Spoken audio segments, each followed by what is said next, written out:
Keenan Allen, T. Higgins, Aaron Jones. We have a And off he goes. big to amount the planet known as Uranus. of player avoids so far. This will continue to grow, this number on screen. Swift, Edwards, Pollard, Adams, Aaron Jones, Keenan Allen. Some of these guys I'd like if their ADPs were in a better territory.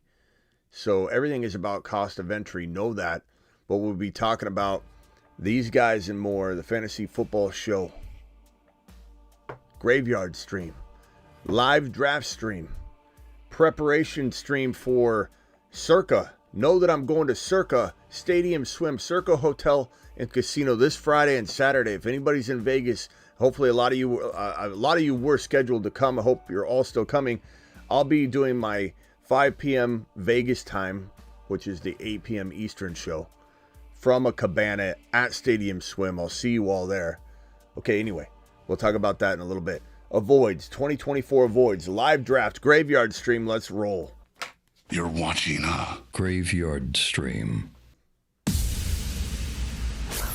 live from the FantasyFootballShow.com studios. It's the Fantasy Football Show live Monday through Friday, 8 p.m. Eastern. Smitty is also live whenever news breaks. Live whenever news breaks, live most midnights. We do it all. Here's the schedule. If you don't know it, it's Monday through Friday, 8 p.m. Eastern. That's 5 p.m. my time. It's 5 p.m. Vegas time. So the 5 p.m/8 p.m. Eastern show tomorrow, Friday, will be in Vegas, in a cabana, live from Vegas, live from Circa Hotel and Casino, inside Stadium Swim. One of the coolest places you'll ever see. So I highly recommend people go to Stadium Swim and Circa Hotel and Casino in Vegas. They take care of your boy. And let me just tell you, it's one of the best places to watch any sporting event on their huge screens. The Conor McGregor fight was supposed to be Saturday. So I'm there Friday. I'm live streaming a whole draft for Circa. The whole draft will be live on my channel on Saturday. So you get to watch the live Scott Fishbowl in-person draft. I'm drafting in it, obviously. And so I'll be live streaming that event for Scott Fish and everybody there. And so I'll be meeting a bunch of new people. It's how I met Chris from Vegas. His buddy, Reebok Joe, was there. And I met Reebok Joe. Chris from Vegas heard about the show from Reebok Joe. So Chris from Vegas is now a big fan of the channel. And that's how this thing grows, right? Organically. Sometimes we hit a viral video or two, but the majority of this growth has been through word of mouth. So I can't stress enough for you guys to tell people.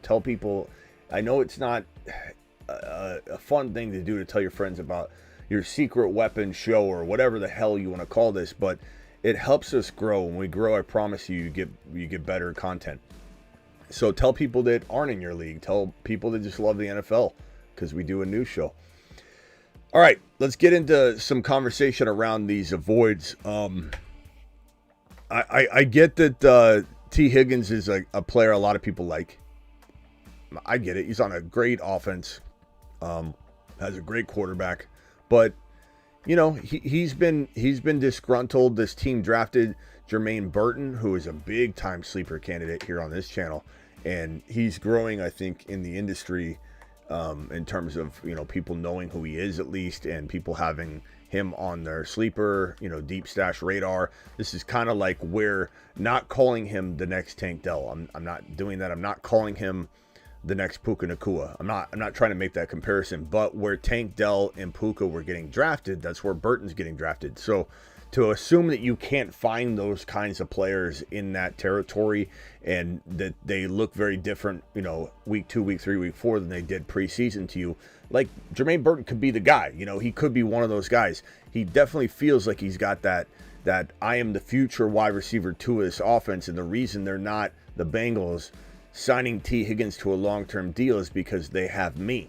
And I think T. Higgins doesn't get phased out or anything, but they're going to, kind of like Ricky Pearsall is going to, if Ayuk stays in San Francisco, Ricky's going to get versed and shoved into the offense, and it's going to affect everybody a little bit as they try and get Ricky on his horse. They don't want to train Ricky to be a an elite wide receiver or a starting wide receiver in 2025. They want to make sure he's getting ready to roll this year. So Ricky with Ayuk and Debo in San Francisco, it's going to be similar to Burton and T. Higgins, although no one's taking Jamar Chase's targets. That's the big difference. But T. Higgins and Burton are definitely going to be in a situation where, I mean, I don't know that Burton's not going to be kind of a target hog at times down the stretch. Like initially, no, he's a rookie.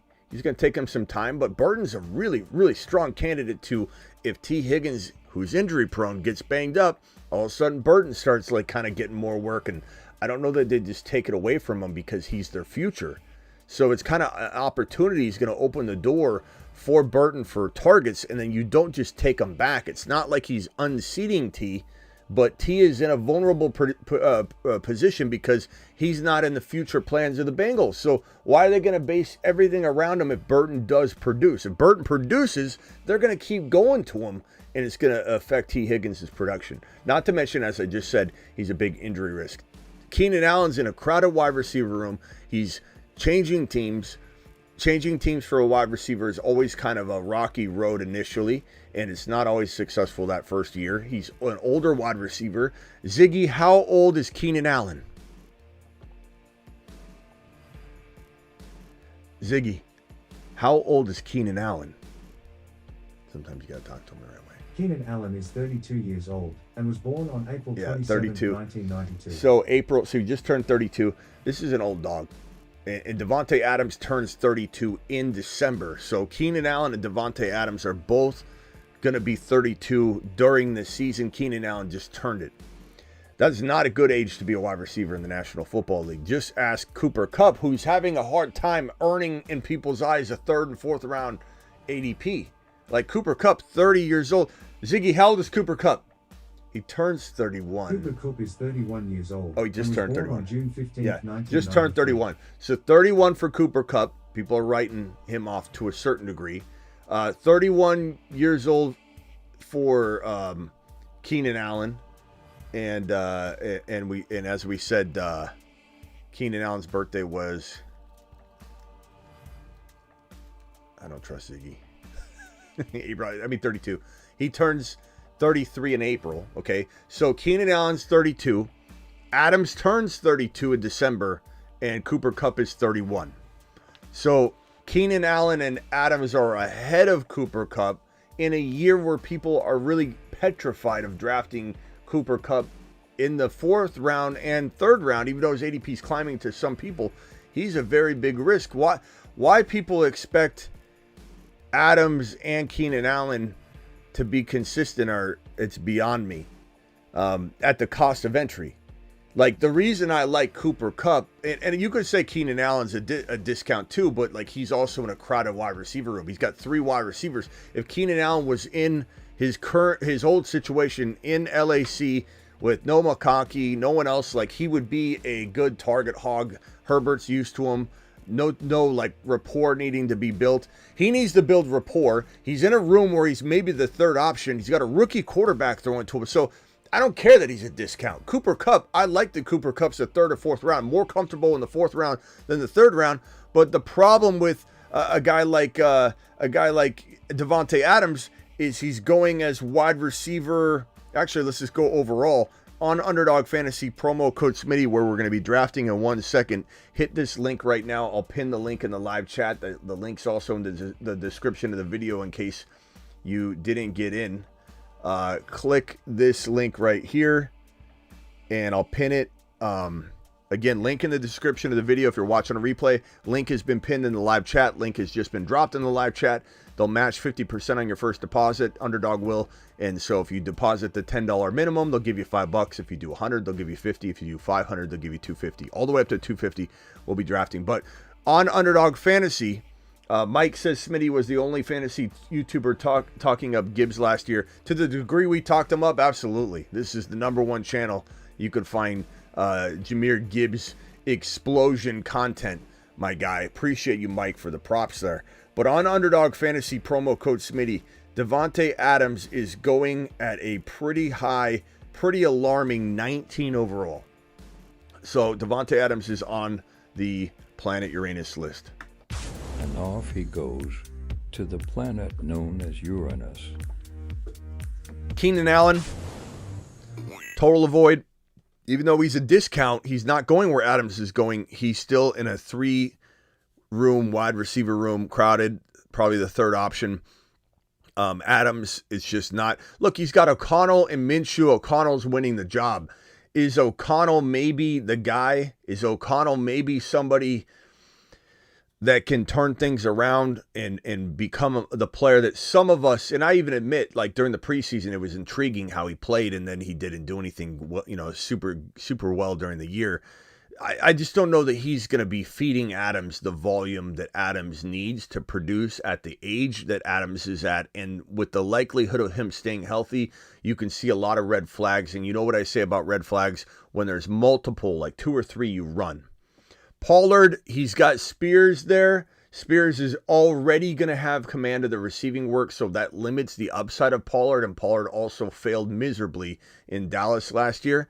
And I can't get over that touchdown run that he had wide open, and he decided to cut back toward, this is like at the 1-yard line. He had a 1-yard touchdown plunge. He was ready to go in, or he was at the 1-yard line, and he decided to cut back toward the offensive line when all he had to do was just almost step forward, maybe just one step to the left, and he was in the end zone. He cut back on the 1-yard line and went straight into a defender.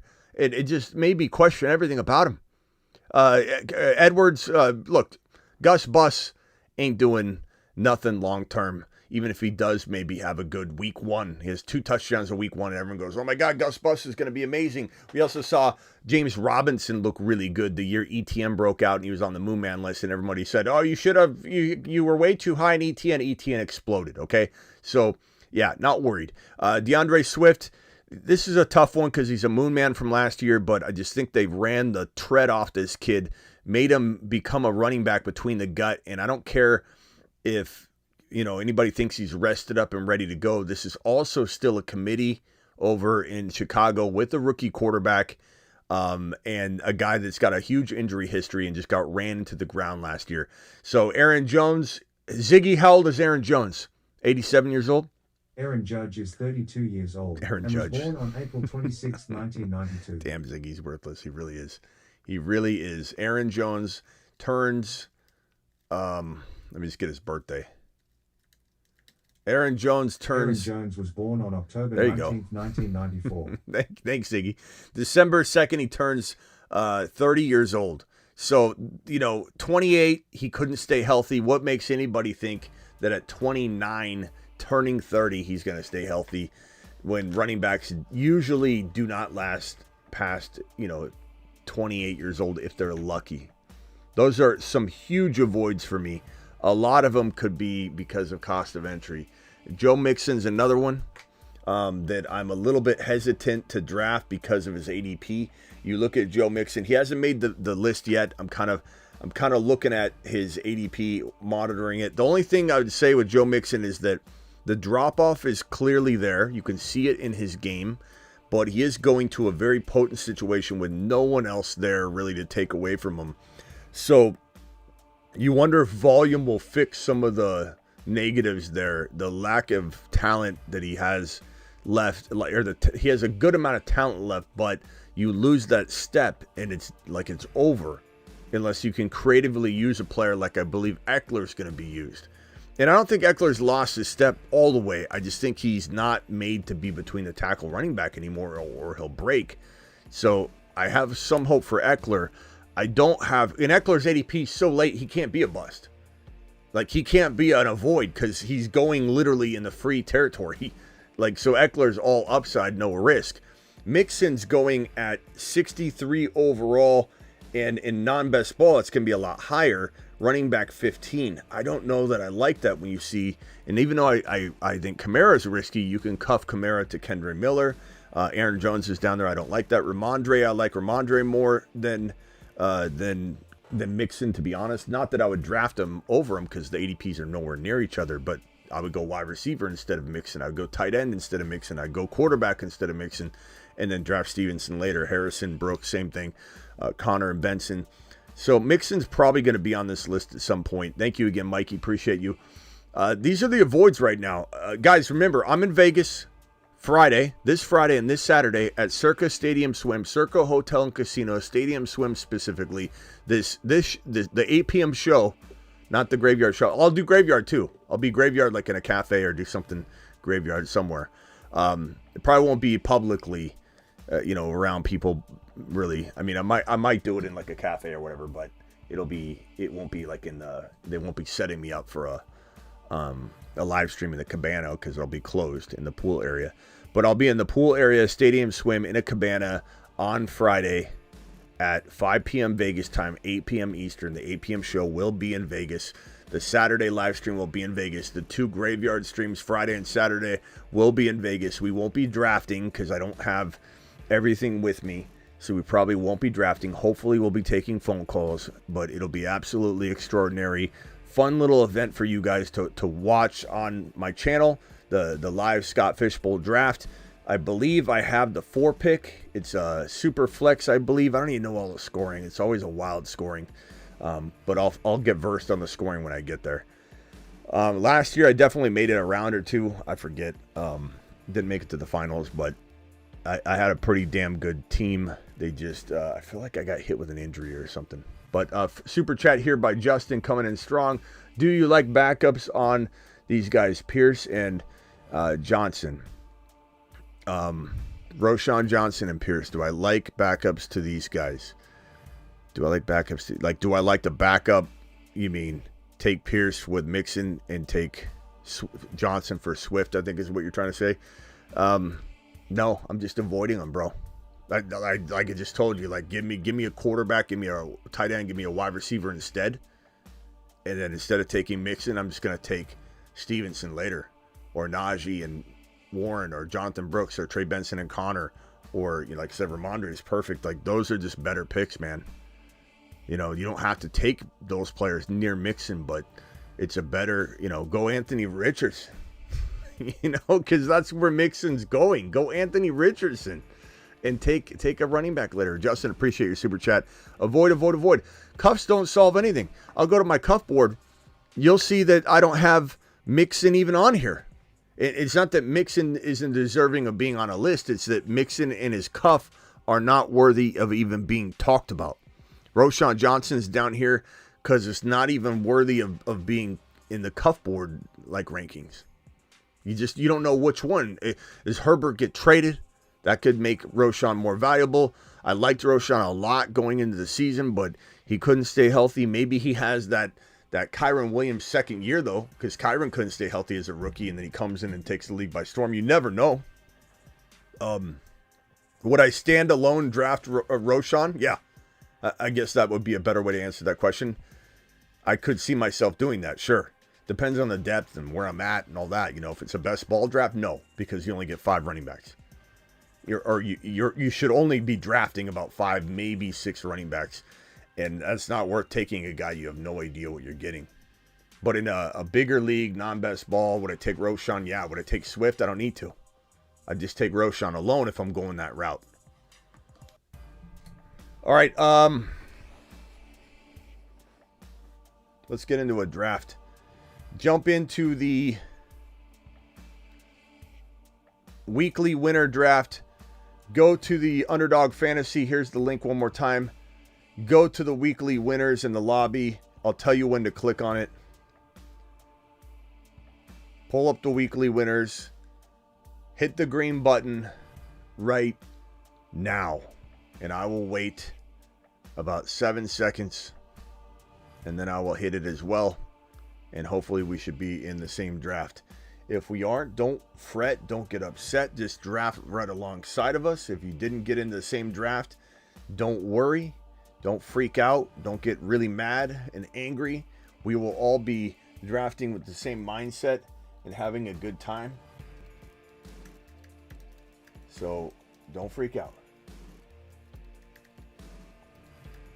All right, I'm logged in here, and I'm going to be putting my draft board on screen so we can go over it.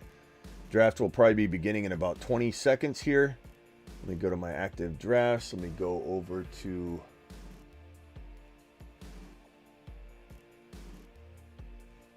where is it?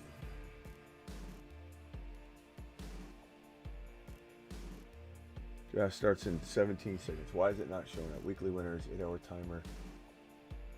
8-hour timer. Let me refresh. I'm trying to put it on screen, but it's not showing up for me. 5-hour timer, 6-hour timer. Where's my draft? Weekly winners. There we go.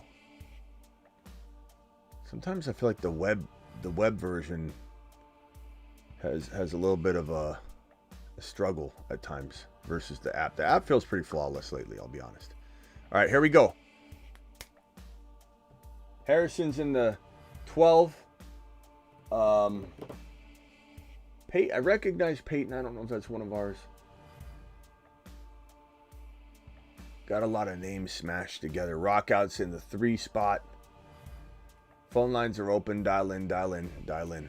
I'm on the clock. Rockout says, Smitty, do you draft prep against the same people in Scott Fishbowl?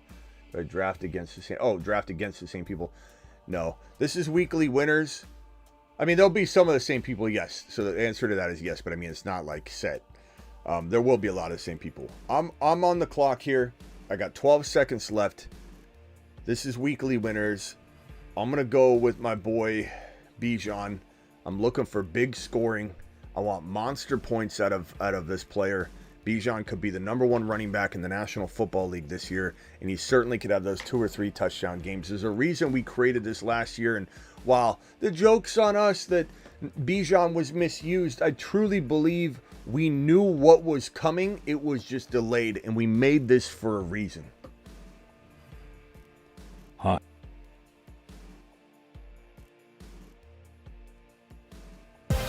We interrupt this program to bring you a special message from the Bruce's mother. Get Bijan.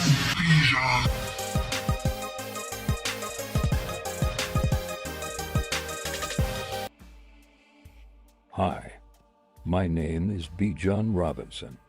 I like long walks on the beach. And, well, I also like scoring.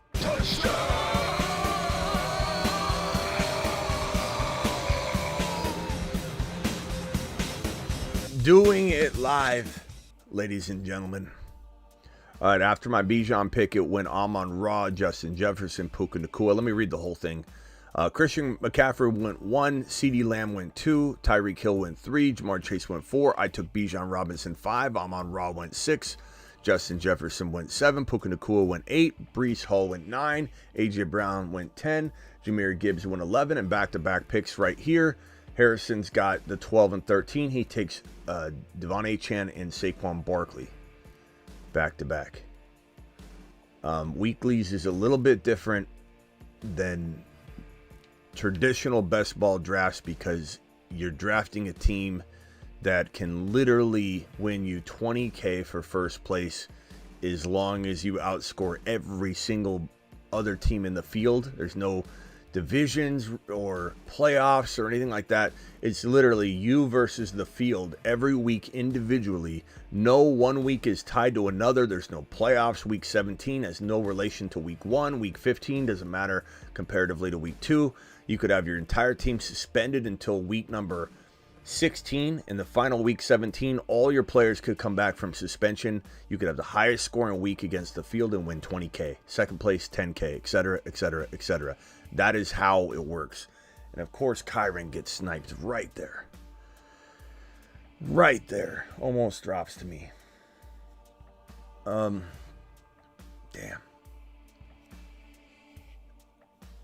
I guess I'm going to go, because it's weeklies, I love the way this guy can perform in a weeklies format. Deebo Samuel, is there injury risk? Sure. Is there risk of him being this valuable in a traditional best ball format? Sure.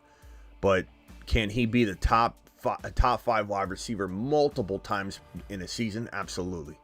Because of his running ability, because of his ability to score a touchdown on any given reception. He's a yak yardage monster. He can catch the football at the 1 yard away from the line of scrimmage and take it 70 yards for a touchdown any given game.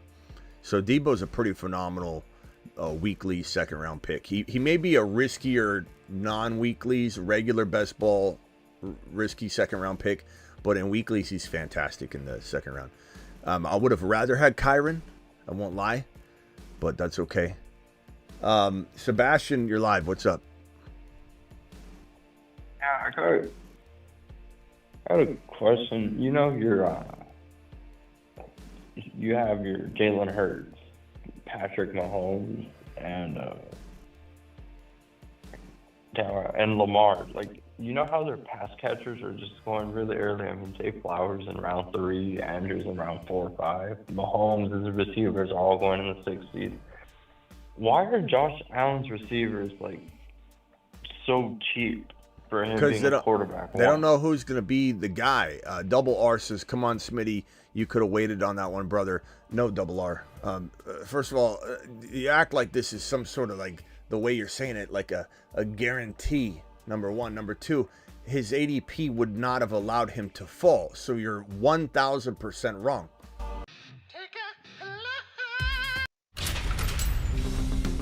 You've just been Smitty Discipline. Get lamb. Take a lap, take a lap, take a lap, take a lap. Couldn't be a worse take, Double R, to come in here with that one. Especially the way you're saying it. Like, come on, broski. Like there's some kind of amateur hour up in here. Debo's weekly ADP would not have fallen to my, or it'd be right on the line. I'm pretty sure he wouldn't have fallen. It also depends on how many wide receivers get taken, but he was above DK Metcalf. DK Metcalf just got taken. All right, go ahead. I'm sorry. What were you saying? I can respond to Double R too. If Brandon Ayuk gets traded, Debo becomes a 1-2 turn pick, just because his target share and his role goes up even more. So on top of that, On top of that, yes. But yeah, just throw that on top, and it'd be even lower exposure with Bijan. Like you cannot like Debo. That's a totally different argument, but it's completely dead wrong to say that was too early in weeklies. It's not the same thing. Yeah, the market will adjust if Ayuk does get traded. Yeah, Double R, you're not seeing the point. Double R, you say it's your pick. I know it's my pick. First of all, thank you for the permission. I know it's my pick. I'll do what I want with my pick. But Double R, you're missing the point. Doesn't matter whether we agree on it. The fact is you're saying it wrong. You're stating it wrong. Debo was not early in weeklies. His ADP was right within 5-6 players. I can't wait. I can't wait to the end of the round and back. You don't know what you're saying there, Double R. Okay. I went Travis Kelce, which I kind of like that pick. Travis Kelce, Nico, Jalen Waddle, Isaiah Pacheco, Travis Etienne, Cooper Kupp, Stephon Diggs, Tank Dell. I like this team that you're drafting at the end. Harrison, Devon A. Chan, Saquon Barkley, Tank Dell, Devontae Smith. Very, very solid squad. This 11 spot, Jahmyr Gibbs, Marvin Harrison Jr., Stephon Diggs, Lamar Jackson. Very interesting. A.J. Brown, Derrick Henry, Cooper Kupp, Anthony Richardson. Straight fire. I like that team of weeklies a lot. Breece Hall, Garrett Wilson, ETN, Dalton Kincaid. Very, very solid. These are all very, very good. And the thing, too, is in this format, you almost don't have to like be the best team. I'm not saying you want to draft the best team, but the team that wins each individual week gets 20K, second place 10K, and then it goes down, I think, 9K, 8K, whatever.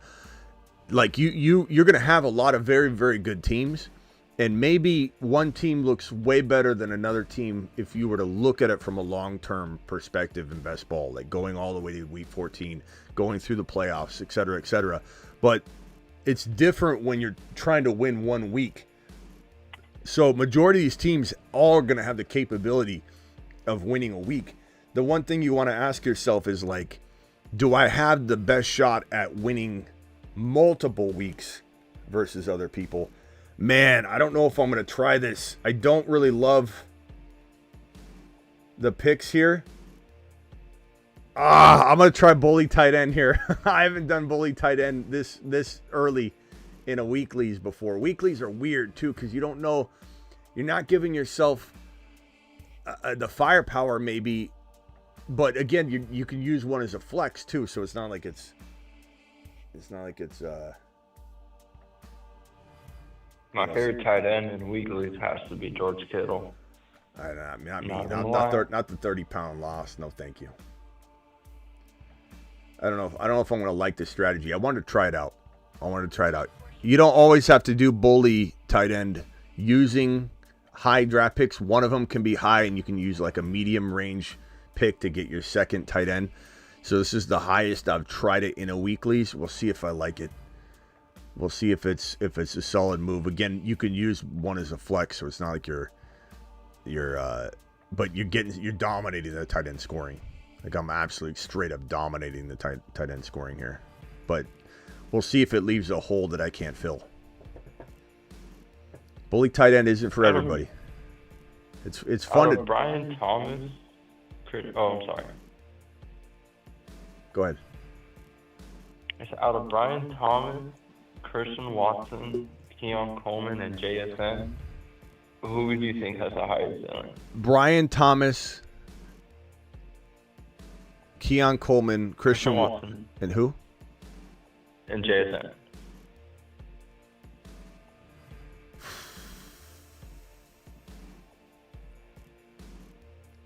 Keon Coleman, probably Brian Thomas. I think he's got a lot of upside.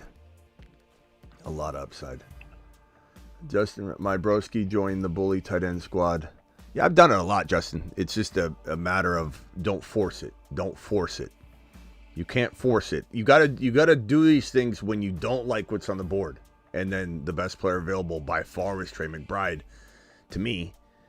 And I just said, you know what? I'm gonna smash it. God, Christian Watson, is that where his weekly ADP is, or did the number one overall player Chase take him way out of pocket? I don't know. No, that's way too high. That seems like it's insanely high. That seems crazy high. What are we doing there? All right, on the clock here. I'm not a fan of a lot of these players here.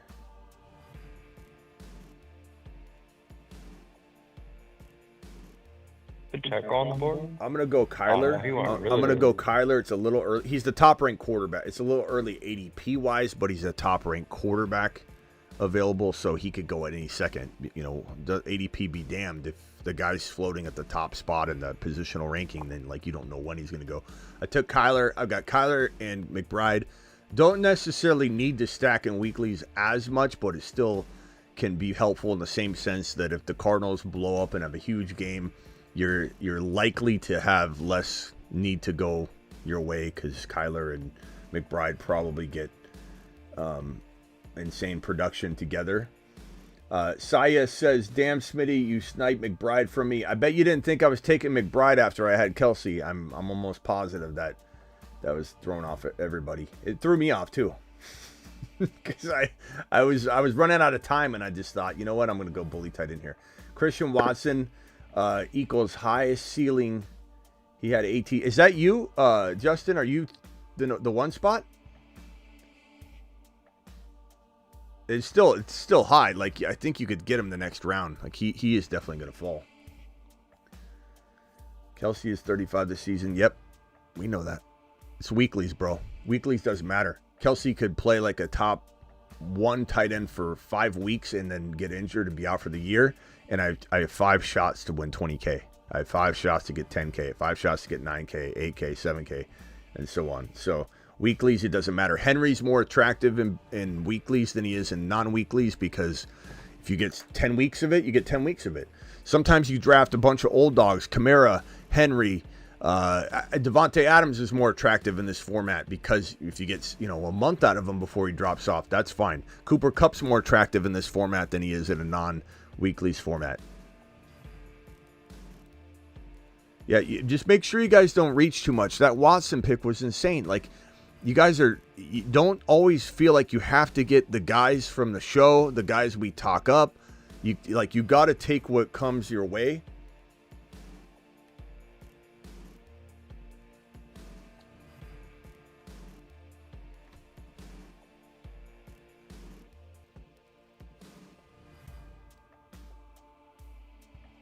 We're getting close to my pick here.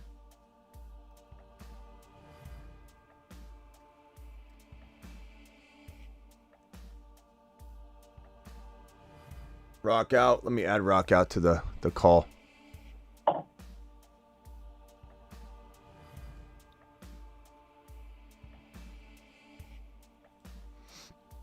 Rock out. What's up, my guy? You're live.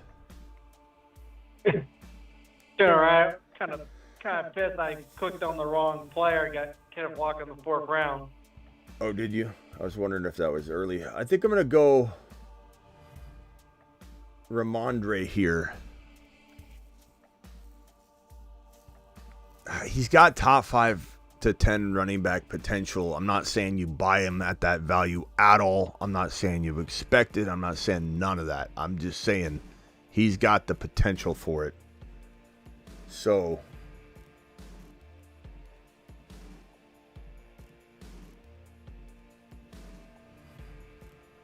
Joe Burrow, Keon Coleman.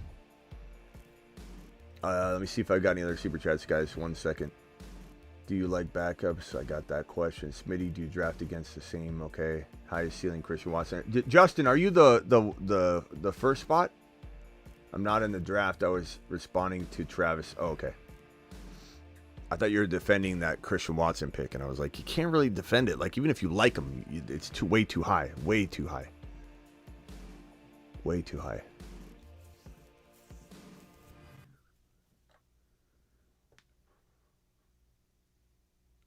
It's almost so hard to do. Like, our community is very smart. Like, I think our community is the best drafting community, like, outside of drafts where we're all together.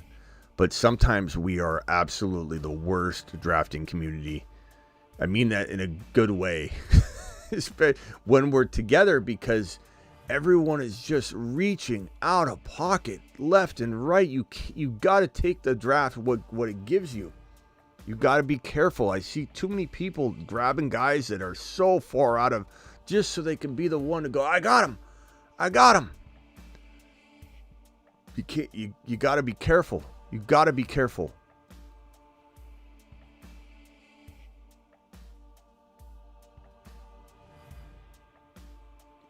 My team is wild for sure, but I really like it. It's kind of strangely intriguing.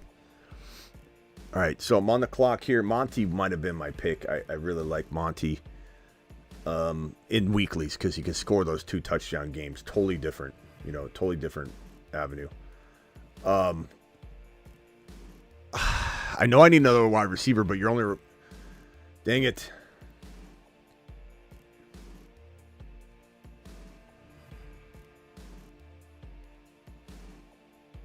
I went Brian Thomas Jr. Mm-hmm. Big games. Yeah, good chance. Big potential games. He's about 5 receivers down. That's okay to stay within like reach. We'll see if that ends up being a smart pick or not. I don't know. I like it. I like it in weeklies. My team so far is Bijan Robinson, Deebo Samuel, Travis Kelce, Trey McBride, bully tight end. It's risky, but I like it. Kyler Murray, cuff to Trey McBride. Ramondre, Brian Thomas Jr. So my 2 receivers being Deebo and Brian Thomas are a little risky, but Bijan and Ramondre are pretty damn good. Obviously, I crushed the tight end room. I think Kyler's a top 5, 6, 7 QB some weeks, so I'm fine with that. Very, very solid team. DeAndre Hopkins just went. Before that, Rashee Rice. Before that, Evan Ingram. Rashee Rice is interesting in weeklies because, like, if he does play half a year, or if for some reason he plays the full year, he could be pretty damn good in weeklies. Even though we don't know what to make of him long term. I'm still in the thinking that Texas law is going to come down hard on him, and it does not relate to anything and the NFL wants to do. Like, the NFL may or may not ignore this thing. I mean, I get it, but if he pleads guilty to a pretty significant 2 or 3 charges to get the other ones to go away, there is procedure where the NFL, it's an automatic year suspension, on certain crimes. So, like, we'll have to see how it plays out. Don't forget to hit that like button, says Blackbeard. Appreciate that. Blackbeard to the moon. Harrison is by far the best team in here. By far. It's not even close. Devon Achan, Barkley, Tank Dell, Devontae Smith, Jaden Reed, Calvin Ridley, Jordan Love, Zamir White. I don't know if I'd say that. I think it's good, but I wouldn't say by far the best team. I like a lot of these teams. I think it's pretty solid. You're very wide receiver heavy apt though, bro. Like you see that and your eyes light up. Like Getting Achan and Barkley. He got Ridley as his wide receiver 4. I mean it's a good team. Devonta Smith. It's a good team for sure. But I wouldn't say by far the best team. There's so many good teams in here. Justin, let's see. What was that other team? There's another team in here that let's rock out. You're on the phone. You got Tyreek Hill in the 3 spot. Josh Allen, DK, Kenneth Walker, McLaurin, Keon Coleman, Ferguson. I like your team. I've seen you draft better though, but it doesn't mean it's not a great team, bro. Najee was a good pick. I was looking to take Najee. The team that has Najee's got Puka, London, Isaiah Pacheco, Mahomes, James Cook, Kittle, Jordan Addison, Najee. That's a good team. I mean, that team could win 20K easy. A lot of these teams could. A lot of these teams could win the 20K. Remember, it's not long-term best ball.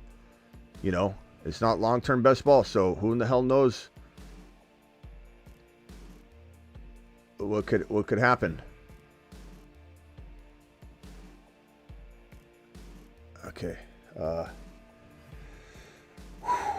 This is a tough call for me because I have Bully tight end. Bully tight ended. Bully tight ended. I have I might Bully QB. Jaden Daniels, Kyler Murray, 2 running quarterbacks. Trey McBride and Travis Kelce. Bijan and Ramondre, feeling comfortable with that running stable. Debo and BT, probably the weakest link of my team, but I think it's crafty. We'll see. All you gotta do is smash 1 week. All we gotta do is smash 1 week. 1 week, 20K. I do like so many of these teams. What was the other one that I loved? There's another one that I really, really liked. Let's see here. I want to say it was the. I mean, even that team. Oh, I think it was Team 10's really good. Team 10 has AJ Brown, Derrick Henry, Cooper Kupp, Anthony Richardson. Oh, that's good, but that wasn't it. Where's that team I was looking at earlier? Harrison's is definitely in the top 5 or 6 for sure. It's really good. Where was it? Christian McCaffrey, Ayuk, Jalen Hurts. It's a good team in the 1 spot minus that Christian Watson pick. CeeDee Lamb, Laporta's too early, given that other tight ends can get close to him, at least, you know. Devontae Adams, Stroud, Flowers, good team. Tyreek Hill, Josh Allen, DK, Kenneth Walker, that was rock out. Chase, Olave, Mike Evans, George Pickens, Kyle Pitts, Joe Burrow, David Montgomery. I would say Harrison's probably looking at all of them now. Puka, Drake, London, Isaiah Pacheco, Mahomes, James Cook. That's a good one. It's the top 6 team right there from the 8 spot. Jefferson, JT, Waddle, Jacobs. It's a good team. I would say Harrison's top 3 or 4. This 11 pick: Gibbs, Marvin Harrison Jr., Diggs, Lamar, Hollywood. I like it, but do I go?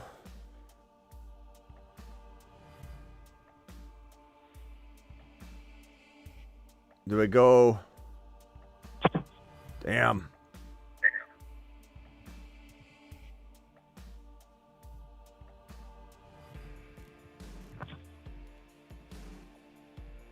I'm gonna trust my gut on this one.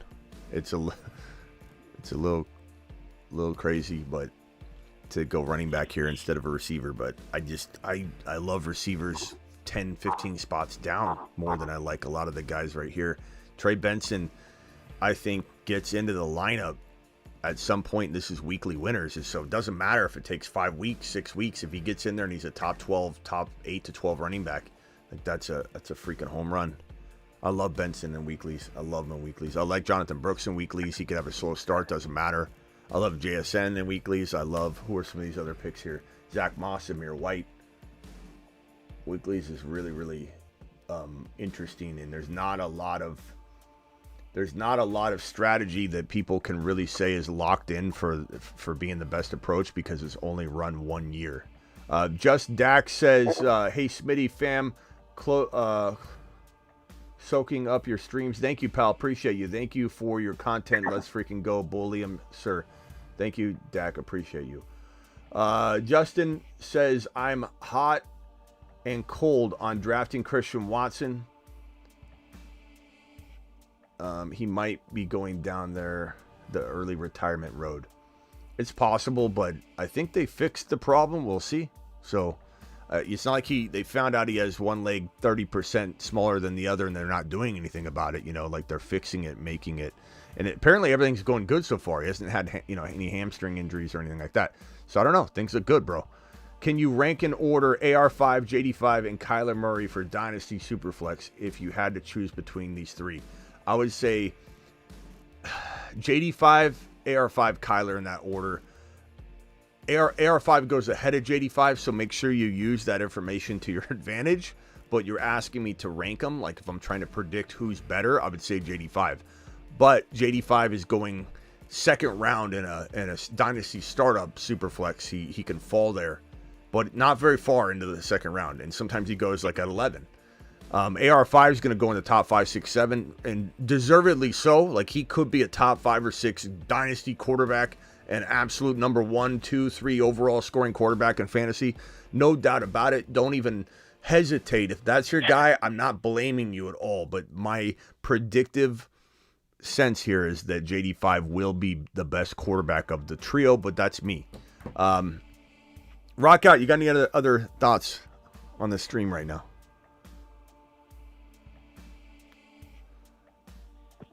Yeah, so you avoided all the Chicago wide receivers?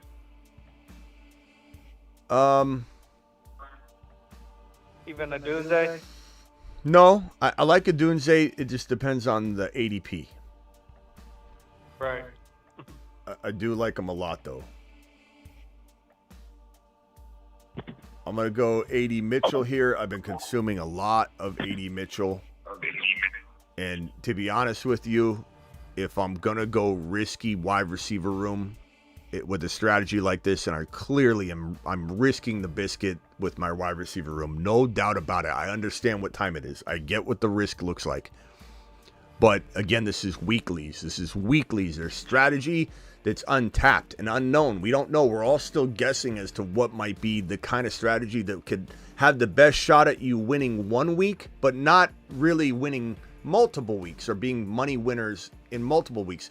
There is something to drafting around bye weeks. There's something to drafting everything around Buymageddon and trying to build the best team inside Buymageddon. There's people that want to draft old dogs early in hopes that they win 20K in weeks 1, 2, 3, 4, 5, 6. And then if they drop off, they drop off. There's strategy to the moon on this that's untapped.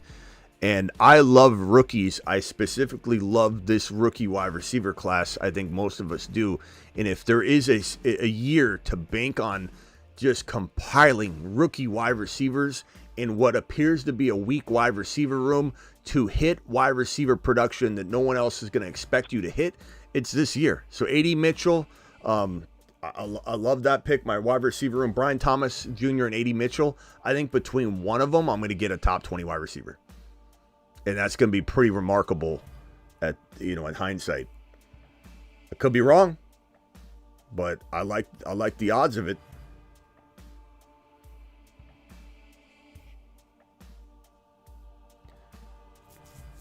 Okay, with this pick,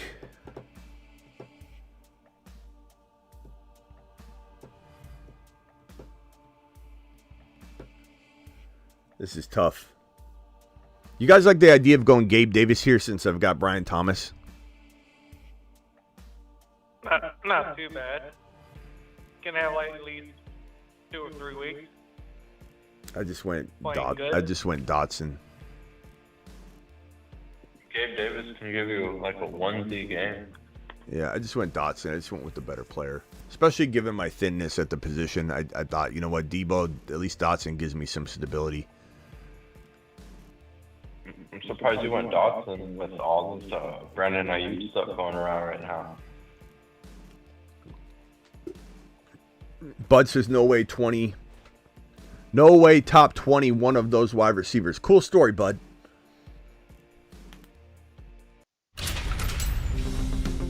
You just... I mean, maybe you'll be right, Bud. Maybe you won't, but no way. I say no way to your no way. I triple stamp your double stamp, young man. I no way, you're no way.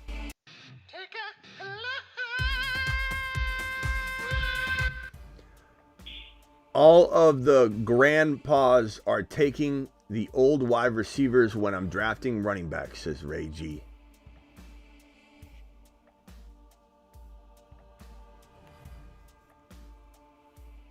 I knew if I mentioned Gabe Davis, he'd get taken, though.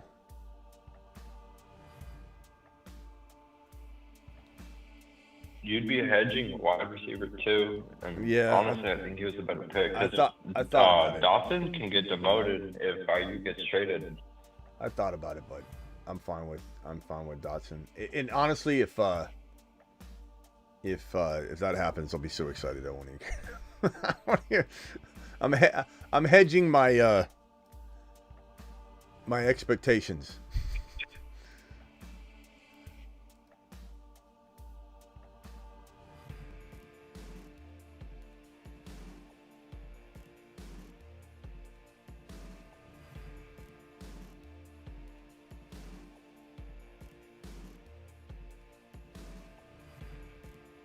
All right.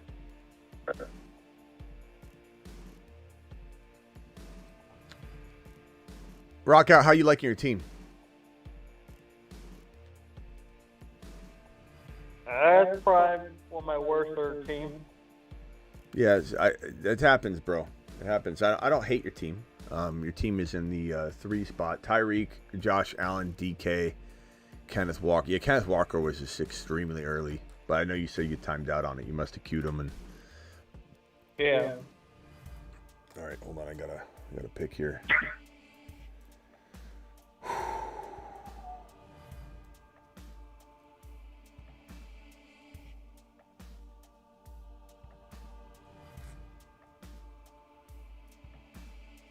Let's go with.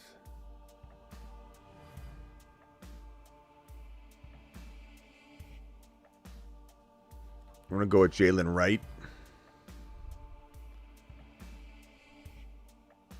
So that gives me how many running backs? 1, 2, 3, 4 of them.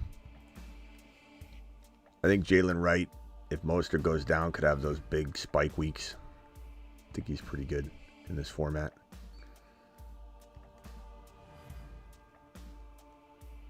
I think 4 running backs is all you'll need, considering you went double bully QB and tight end. You're gonna be really thin at wide receiver.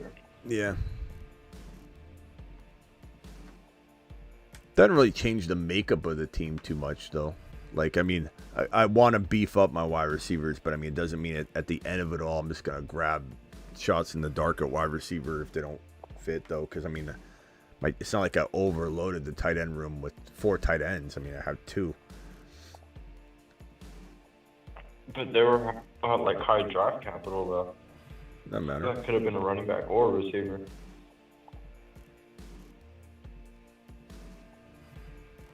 As long as I like the players that I draft, which I do so far. I think A.D. Mitchell and BT are pretty solid bets for targets.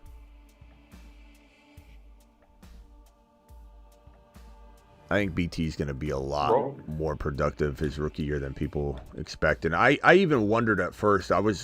As I said, I was awaiting the conclusion. I'm going to take Malachi Corley here, I think. Well, I got to now because I said it, but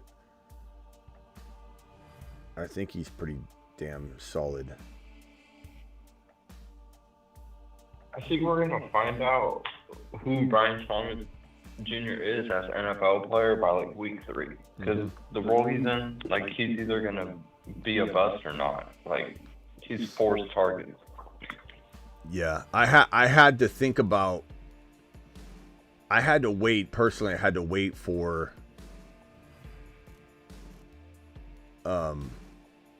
the news on his role, and the fact that we figured that Gabe Davis was going to stretch the field, but we needed to hear that was the guy that was going to take on the Ridley crap work, do all the grunt work.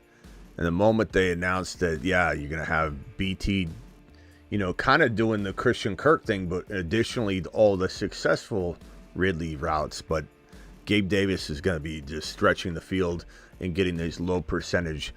He'll have occasionally those big touchdown grabs, which is kind of why I wanted to grab him instead of Dotson. And I could have went either way. I still think it would have been a good move, and it's still a good move this way. But BT's what do you have? 17 touchdowns in college, led the nation in touchdown receptions, second fastest 40 time at the combine for wide receivers. You take Worthy out of it, he's the fastest wide receiver at the combine. Worthy's just a specimen. Really good player. So much upside. Love the kid. And I don't know, Trevor Lawrence has had some big games. It's not like Trevor Lawrence is garbage and trash. He's still capable of being a top 10 quarterback, even in fantasy football. I would not bet on it until he shows it, but Trevor Lawrence has been like QB5 and QB2 and 3 before in a very close window of games. If we look up his I don't want to do it right now because I'm drafting, but if we looked up the amount of times he finishes a top 8 QB last year, probably isn't a freaking bucket full of games that we could count, but I believe there was a stretch where he was top 5 to 8 in multiple games in a very tight window of time. I feel like part of it is he's just had a bad hand dealt to him. It's been pretty brutal.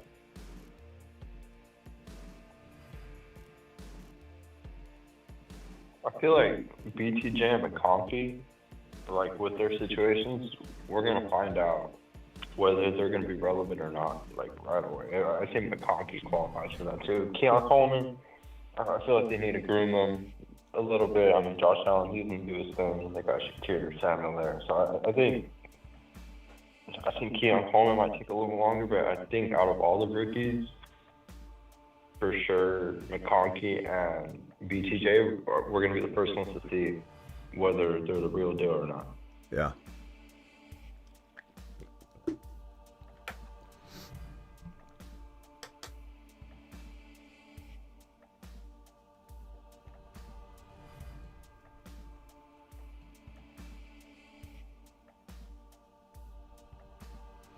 Jesse says, Khalil Shakir, folks, remember we're here. We all like him here. He's not announcing a nice, he's a nice wide receiver to grab, especially if you have Josh Allen. You're grabbing Shakir as many times as you can.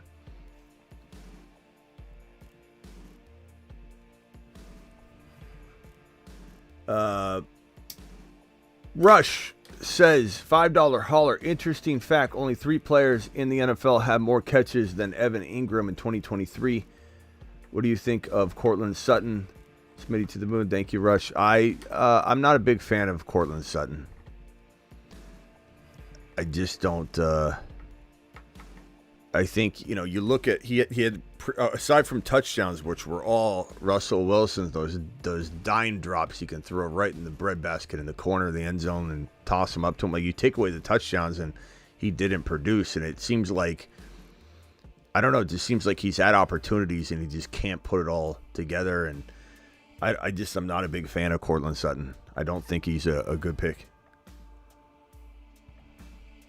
But I could be wrong. I just don't think I think we would have seen it by now. The touchdowns are very deceiving. He had a lot of touchdowns last year, but I don't think that's something that can sustain. It does give you hope for Pickens in terms of touchdowns, or maybe it's Roman Wilson that you think is going to be the guy. But Russell Wilson can deliver those nicely tossed up balls, just he's got a good touch, and he always goes into those accuracy contests and looks amazing. You're like, how is Russell Wilson not good? But I mean, he's really good. I think that it's gonna be tough to not let Fields take it. Fields is gonna be nipping at his heels, and if Russell Wilson can't put together wins, that's gonna be the problem. If he can't put together wins, then he's gonna be replaced at some point.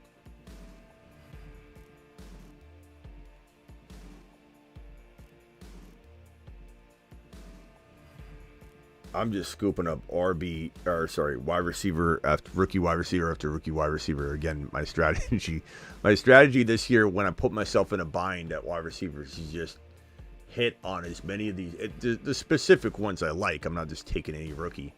But Troy Franklin, I think he's small. I get it, but he has a shot to be the number one in Denver right away out of the gate in week 1 because he's got the rapport with Bo Nix. This is his college wide receiver.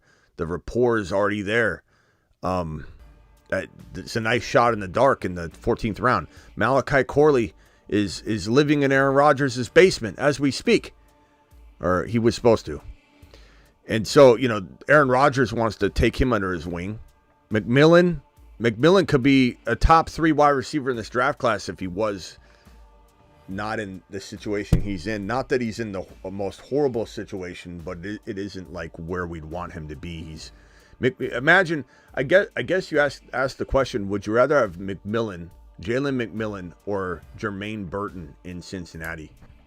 That's a tough one to answer because both of them feel the same. They both have huge upside. They both could be the big-time sleeper, late wide receiver grabs, the Tank Dell potential picks from this wide receiver class, McMillan and Burton.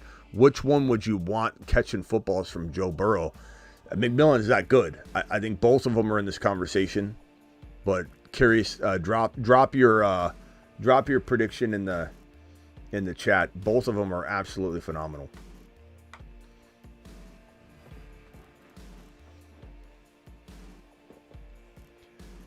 Thank you, Justin. Appreciate you. It's a good question. Cortland Sutton is a tough player to rank, no doubt about it.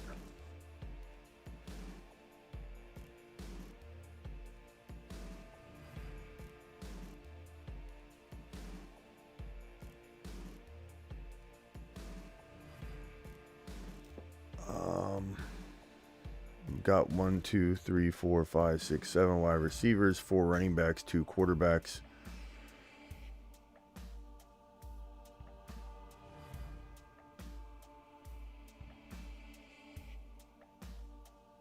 I don't necessarily need another tight end. I think I'm going to roll without one.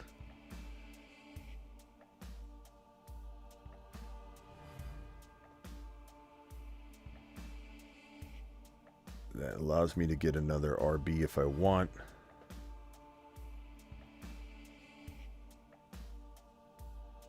I'm going to time out, so I just have to pick somebody. Oh, no. Went for my cue. No. I pulled who was the guy last night that did it? What was his name? GC? Oh, well. I queued him for my last pick. So karma got me.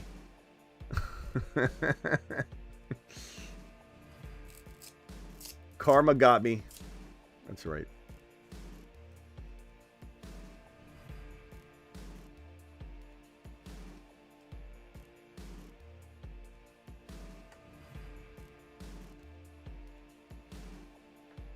Well, that's your opinion, Sebastian.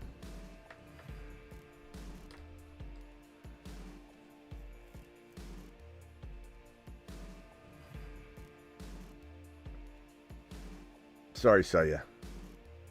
Yeah, Jermaine Burton is a baller. GC was the guy. That's right. GC. All right. Let's go back to my queue. Damn it. Damn it.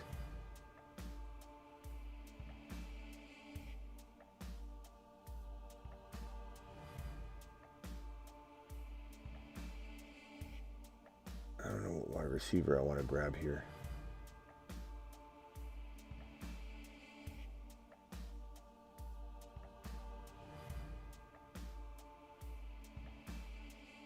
It's awfully thin at wide receiver. It's awfully thin at RB. There's a couple guys that kind of like at RB. But this thing got thinned out pretty big. Would it take Burton at 11.4 in a startup? Yeah. I mean, his ADP is probably in a startup. I would imagine it's right around there.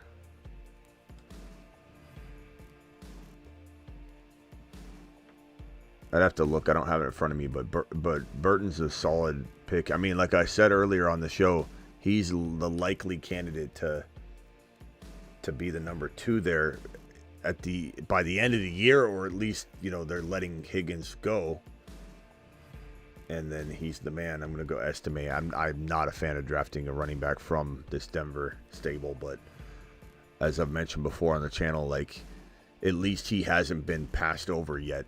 You know, whereas we've seen Sean Payton not use everybody else properly. So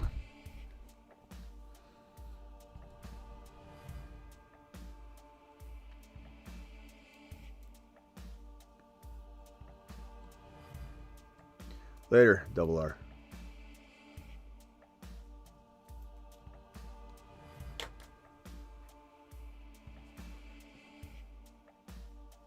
Rock out. Any final thoughts?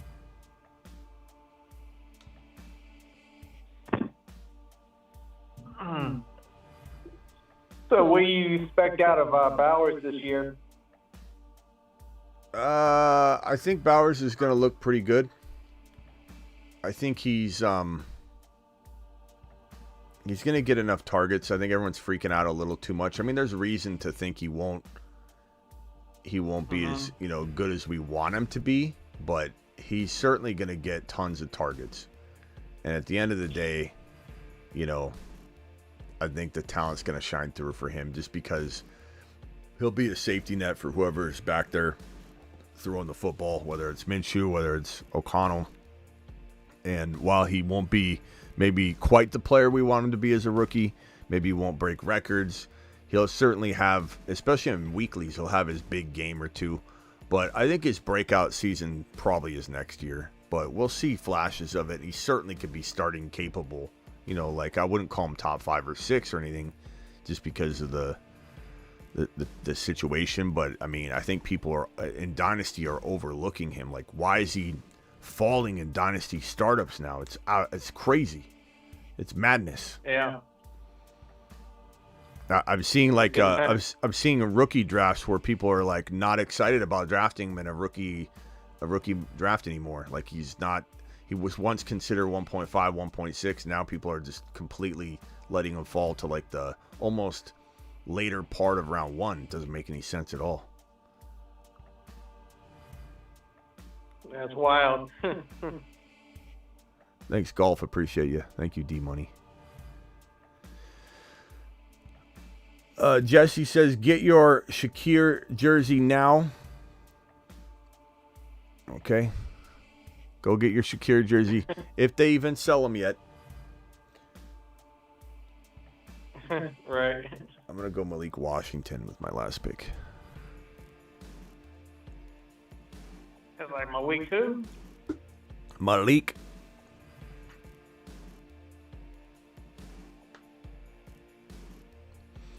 It's a good squad. Let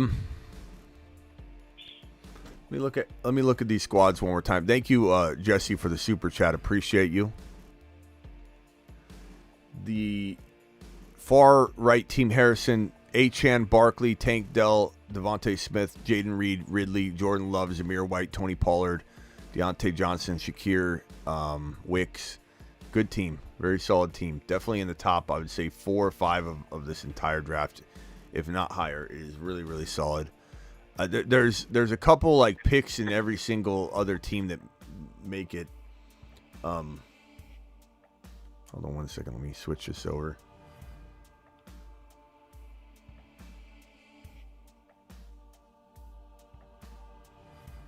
Redwood, you're live. What's up? Hey, Smitty. Just a quick question. I was just wondering how you feel about Curtis Samuel this year. I like him, but I'm not really going out of my way to like draft him. But I do like him. He's not bad. He's always been a good player. But it's always one of those things where it's like it's been so long. He's had so many chances. I do like him. I just don't know that I'm like racing to grab him, but there's certainly upside. Best ball, I'll take some shots for sure. If I'm building that way, and I've got like I'm starving for wide receivers. I'm trying to stack. It's an interesting move, but I don't know. He's a tough guy to read, tough guy to rank. Okay. And I think I asked you already about George Pickens. You said you like him, but just not at his ADP kind of thing. George Pickens? Yeah. Where do you go in this weeklies here? Let's see. Pickens went at number... Damn, where did he go in this draft? Oh, he went at 45. So fourth round. I mean, yeah, I like him, but 45. I don't know. Fourth round, middle to like kind of not even the end of the fourth round, but like middle to a little bit past the middle of the fourth round is really high. Like looking at this team from the 4 spot, like it makes it harder to love this team. You're like Chase, Olave, Evans, and George Pickens, and I mean there was a lot of sniping going on, so tough to really say what he would have got. Like if we're looking at it, and then we have some early picks like the Walker pick and the Christian Watson pick, and a lot of sniping going on. But like Jacobs, if Jacobs were to fall to that pick, I'd rather have Jacobs than Pickens probably. Kincaid or McBride. I took McBride, so that team, I would have gone McBride over Pickens. But, and Mahomes and AR5 and Lamar, sometimes all those guys are gone, but usually not. So I'd rather go with one of those guys. I would say with what this team did, Pickens wasn't a reach there, I guess, because of all the sniping going on. There weren't a lot of players that you look down past that you say, oh, damn, that's way better. Like it just was this is a hard environment to draft in. Not just because I think everybody does have good instincts for, we're all like-minded, we're all trying to draft the same player, but I think a lot of people don't have good control. Like reaching is okay when you get deeper into the draft. But in the first 4 rounds, there's not huge self-control. And so like that Pickens pick in this draft isn't bad. But if we look at the ADP data for Pickens, it's a little bit easier for me to tell you why I wouldn't take him. So if I pull up the 2024 ADP on Underdog, sort by wide receiver, and I find George Pickens and I see that he's sitting there at 40 overall, and I look below him and I see, well, Tank Dell's right above him. Below him, it's shaky. I think that maybe he's okay wide receiver wise slotted, and that's maybe why people force him there, because he's arguably as good as anybody right there. But if we go to 40 overall on the running back side, we see ETN, Pacheco, Josh Jacobs. I like all 3 of those guys better. And then if we go over to the tight end room and we see McBride at 46 instead of 40 overall for Pickens, give me McBride all day long. Kincaid at 52. I kind of like Kincaid a little more. You go to quarterbacks and you see that Mahomes at 48. That's 8 picks later than Pickens is 40 overall ADP. Anthony Richardson, 57. This draft isn't easy to use for it. I think in this draft, again, giving Sunwall credit, there was not much he could have done. But it's just give me every...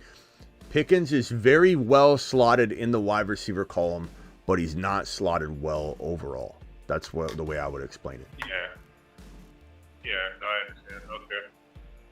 So, like, as far as, like, so, yeah, just like on a separate, because I know, I get what you're saying, but, like, as far as the other receivers around him, though, you think that, like a Tank Dell, like, would you put him above, like, a Tank Dell on your rankings, or would it be, like, pretty much... So let me go to his ADP again and just rank the guys around him with him to give you an idea. Because like I said, he's not ranked out of pocket in terms of his position. but people are bum rushing wide receivers, and then it makes them have a high ADP. Tank Dell, I have above him. Cooper Kupp above him. Okay. Pittman Jr., I would say they're pretty equal. Zay Flowers, pretty equal. T. Higgins, I'd probably rather Pickens than T. Higgins. Higgins is a bust for me, so I'm not going near him. Cooper Kupp, I'd rather have Pickens. Yeah, so I mean, like Hollywood Brown, I waver back and forth. We've had this argument before. In no way, shape, or form am I saying that Pickens isn't a better pick than Hollywood, or Hollywood is a better pick than Pickens. Is a very debatable conversation. It depends how much you believe Hollywood's going to grab a hold of the number one target share in that wide receiver room in KC. Maybe you think he won't at all. But I think you're better off drafting Pickens. But if you want to avoid Pickens, take McBride, take Mahomes, take AR5, take Kincaid, take Pacheco, take Jacobs instead of Pickens, and get Hollywood Brown a round and a half later. That makes sense. Do I take Hollywood Brown over Pickens? You can't based on the ADP right now. But I do rank Tank Dell above him, Cooper Kupp above him, DK Metcalf. I mean, you can't really go too much higher than that because they're not. But DK sometimes falls around where he's going. That's the best way I can answer it. Okay. Yeah, I'm just kind of like, I'm conflicted when it comes, because like, I used to do like, I would always prioritize running backs, and in the last couple of years, I prioritized receivers, and that worked out. But it just seems like good receivers toward the back end of the draft, that it's like, it's like a hard decision whether to like go running back first, or I know like everyone has their own strategy with that, but I mean, do you really? Because it seems like the way that you do it is more like you don't really prioritize like the position. You kind of like you're more like best player available kind of. Of course. You draft, right? I mean, you watch my show, I think, right? I mean, I say that almost every 10 minutes. Right. Yeah, you can't draft positions. You can't. If you draft positions, you're going to get left behind. But sometimes that will create a team maybe you don't like. Like it's not like every strategy is flawless, but sometimes the board won't fall in a way that you get screwed at a certain position by going best player available. It's going to happen from time to time, but you could also get screwed just as easily going heavy wide receiver, and then the running backs don't fall and you're screwed there. That's drafting. It's not blaming it on best player available, but does best player available always lead you to the best team you would have ever drafted? No, because the board's hard to predict, but every strategy you ever take could lead you down an avenue. Like, look, Rockout's not happy with his team. My team's okay. I've drafted better. I think the one thing that I've said before on this channel, but it won't stop me from trying it, in a $10 draft or whatever, is that when you draft in a sniping environment, it is hard to do creative things. It's hard to do bully tight ends. It's hard to do bully tight ends with bully quarterbacks. I tried both at the same time, and so it made my wide receiver room very thin. But I'm happy with my wide receiver room considering that this is a weekly's contest. I need BT, Debo, and A.D. Mitchell to explode together at the same time. And if Kelsey, McBride, JD5, what was my team? Hold on. So I have Bijan, Debo, Kelsey, McBride, Kyler, Ramondre, BT, Jaden Daniels, Trey Benson, A.D. Mitchell, Jahan Dotson, Wright, Malachi Corley. I wouldn't want this team in a season-long best ball regular type tournament. This is a weeklies. Any 1 week, no week is tied to another. There's no playoffs. There's no points adding up. It's each individual week you're trying to win $20K against the field. Who has the best team in the entire field? No playoffs, no matchups, nothing. And this is the kind of team that I'm very comfortable going very light wide receiver in people's minds and scooping up these rookies like crazy. Okay. Yeah. So there was one other player that I don't hear you talk about him much, but like Gus Edwards, are you kind of like steering clear of him, or? Yeah. I mean, Redwood, have you watched anything on this channel this year? I mean, what? Not only that, this I mean, here and there. this show is about that. We did the avoids. And off he goes. I got Edward to the planet known as Europe. Yeah, I just hopped on like maybe 15 minutes. It's okay. I'm just kidding with you, but like Redwood just showed up. He just showed up to the off season. Yeah. Yeah. Someone said, "Is anybody from our chat won?" Yeah, Harrison won $30K. He won. We put his team on the board. He won 30K with A-Chan. It was the Fantasy Football Show team. It was Debo, A-Chan. Put your team in the chat, Harrison. That it was the Fantasy Football Show team. It was remarkable. Wide receiver. No, Charles T. They're not going 4 wide receivers as a strategy. If for any reason best player available takes you down that road, I'll Smitty approve, stamp it. But that is not something that you should be telling people to for sure deploy. All right, boys, I got to go. I appreciate everybody here. Justin, do you have a final thought or two? I know you just got on the phone line. I'm sorry. What can I do for you, Justin? Thank you, Redwood. We'll see you later. You can stay on the phone if you want, but I kind of wanted to chime in on like the wide receiver thing with George Pickens. I actually kind of like Pittman more because I think with a guy like Anthony Richardson, like he's going to push the ball further downfield. And I think it might open something up for Pittman statistically that like wasn't really there. And I don't really feel you could kind of make that argument a little bit with the Steelers, but I just think it's like so much more like explosive with Anthony Richardson. And like you said, kind of like where George Pickens is slotted within the wide receivers. And I thought that way until you guys had that debate about him versus like Hollywood Brown. Then I started thinking, I'm like, damn, like I like Pickens, and don't get me wrong, I draft Pickens, but like it doesn't really hurt to go like one round later and go Hollywood Brown. Like I think it's like that was such like a neck and neck debate, and like it feels like one guy has like a lot of TD upside and like explosive plays, but the other one has like a lot more like maybe consistency in Pickens. Yeah. I don't know. That was a loaded statement. I guess the way I would, again, describe this is say, and this is why, like, we got in a whole huge, debate about it with Ron the other night, where it's like no one's saying that you should be drafting Hollywood over Pickens at all if the ADPs allow you to get him later. But it's crazy. It's madness.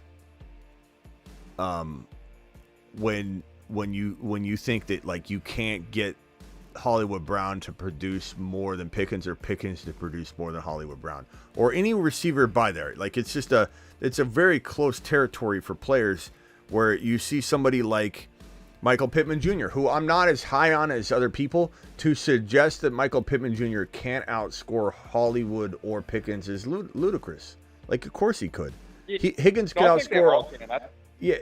So my answer would be that, like, I agree with you. I just said that I can't draft Pickens at his ADP, not because of his positional ranking. I do think you look at his positional ranking and he makes kind of sense where he's at. Like, you could easily make arguments that he is perfectly slotted within his position.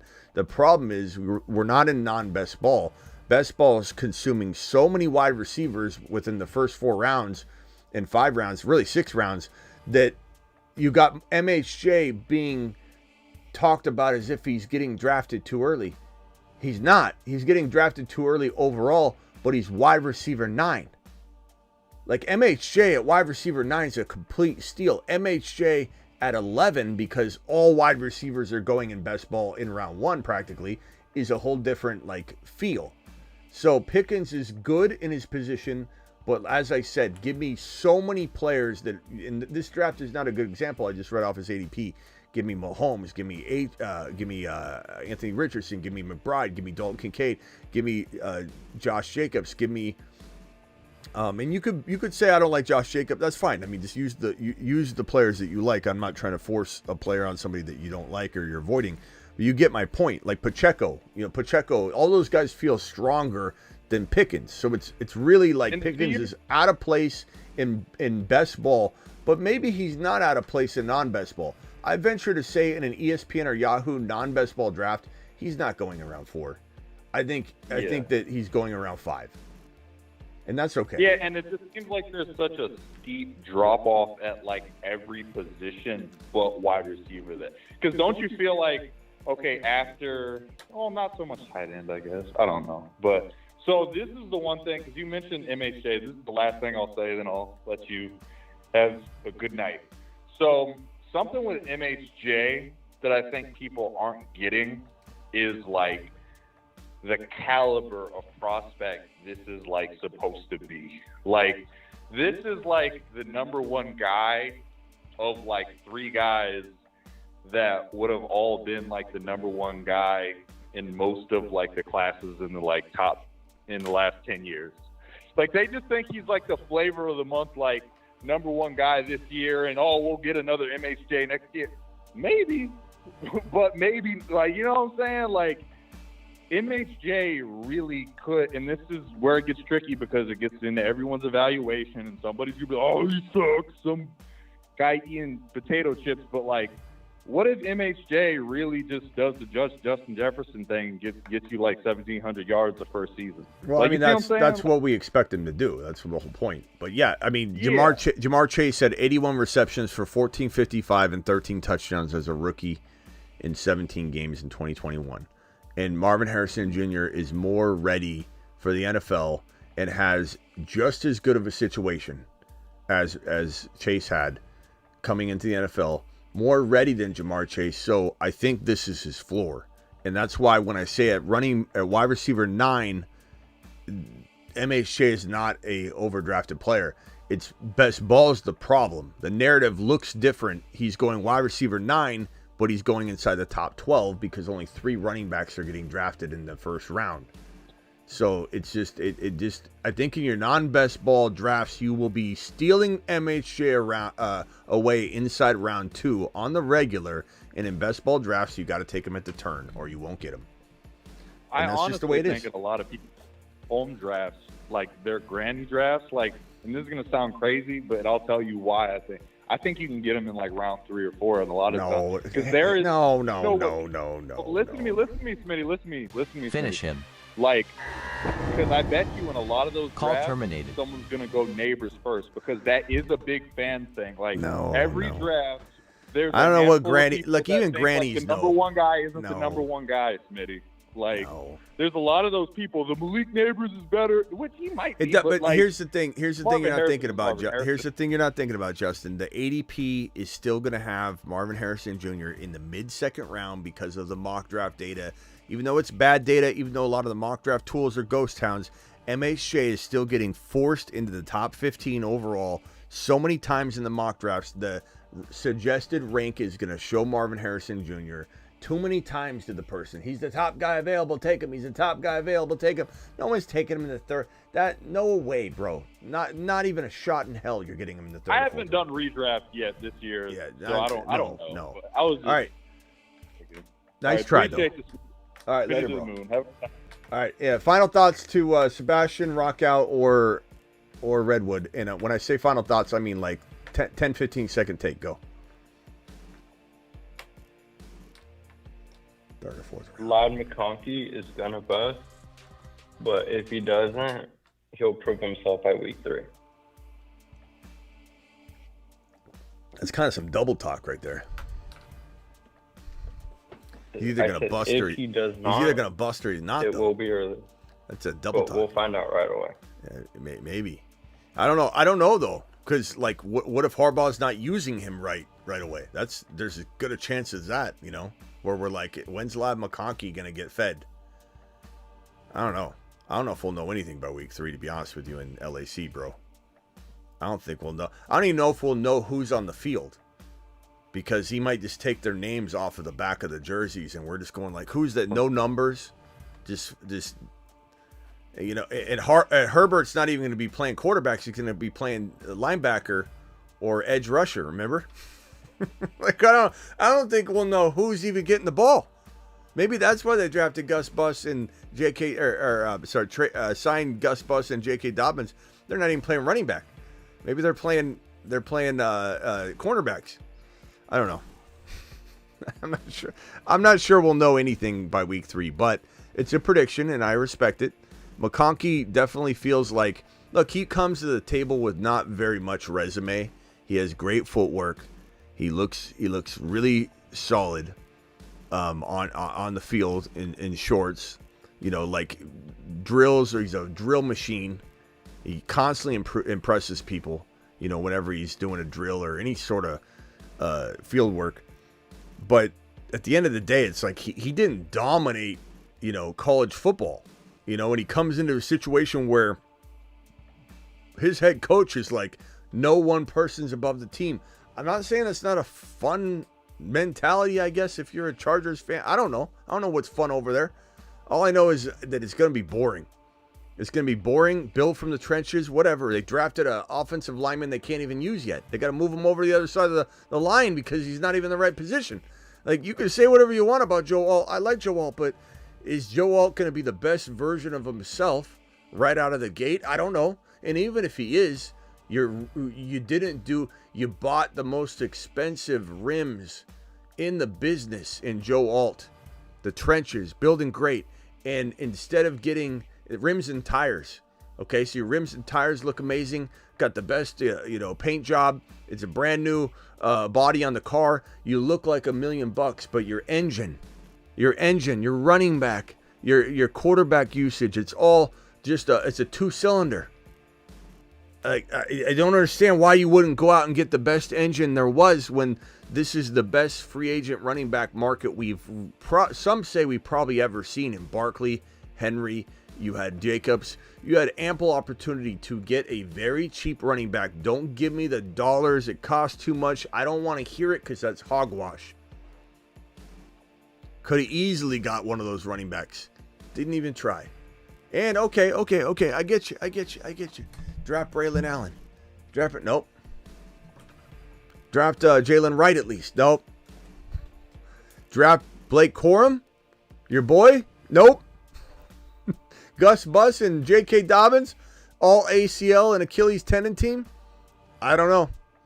I don't know what to expect out of this situation. All I know is I'm not going near it except for drafting Vidal. And I don't even know if he's going to get his fair shake, but at least he's free. Anyway. I'll catch you later. Have a good night. All right, later. Rock out. We'll see you later unless you got something.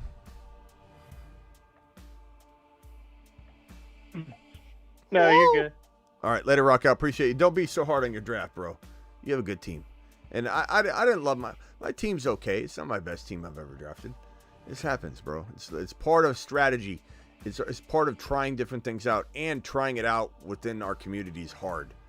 Like I said, doing a bully tight end with a bully quarterback, it was destined to not be my favorite team I've ever drafted because I'm not going to get anybody to fall. You know, the whole point in doing a bully tight end and bully quarterback approach is because you have certain players you're like, I like these guys later, and I think I could get away with this. And in this environment, everybody's just grabbing all those show players that we love here on the show. And it's like you have no shot at really pulling off. You know, I'm probably not going to do. I don't mind trying it. I'll still try it again, but I think on the regular, I'm not going to draft any sort of weird. I don't. But McBride was the best player available though, so it was hard. Like there was a close call between a couple other players. It's hard to do that in a snipe environment. Your sleepers don't fall. Like if I tried this approach again right now, I think I would land an amazing team with it. This team was just good. It wasn't great. This community, this community is like drafting on a 10-second timer, and then you go to a minute timer, and you're like, jeez, this is easy, luxury. Look at the room I got in here. That's the way it feels when you come out of these drafts. Even though there's a lot of irresponsible reaching that makes us feel like, you know, if someone were to walk in and watch our draft and go, what in the hell are these guys doing? And I do feel like people do that from time to time because everyone's reaching like crazy. It's still hard to draft with this community. If you pull off a good draft within this community in the draft we're all in, it's good training. And then you step out, especially when you go into a non-best ball draft with your family or your work or your buddies. It's like taking candy from a baby once that clock starts and you're like, holy crap. Like I got Marvin Harrison Jr. at 15.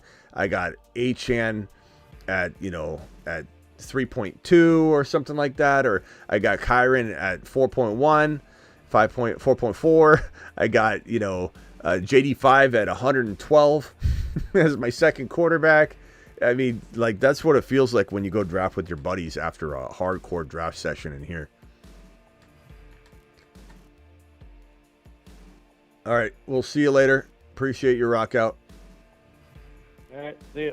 Later. All right, guys, don't forget the whole point of this show. And Redwood, I was just joking with you. I hope you know that the point of the show was to talk about the guys on this board right here at the very beginning. He came in late, but Gus Edwards is certainly on the do not draft list. And off he goes to the planet known as Uranus. Do it live. Appreciate you all. Go watch the show we did earlier, the AR5, a full go. Dak Prescott, Ayuk, Eckler, updates, news show, 8 p.m. Eastern show. Go watch the replay of that show if you missed it. I'll see you all tomorrow.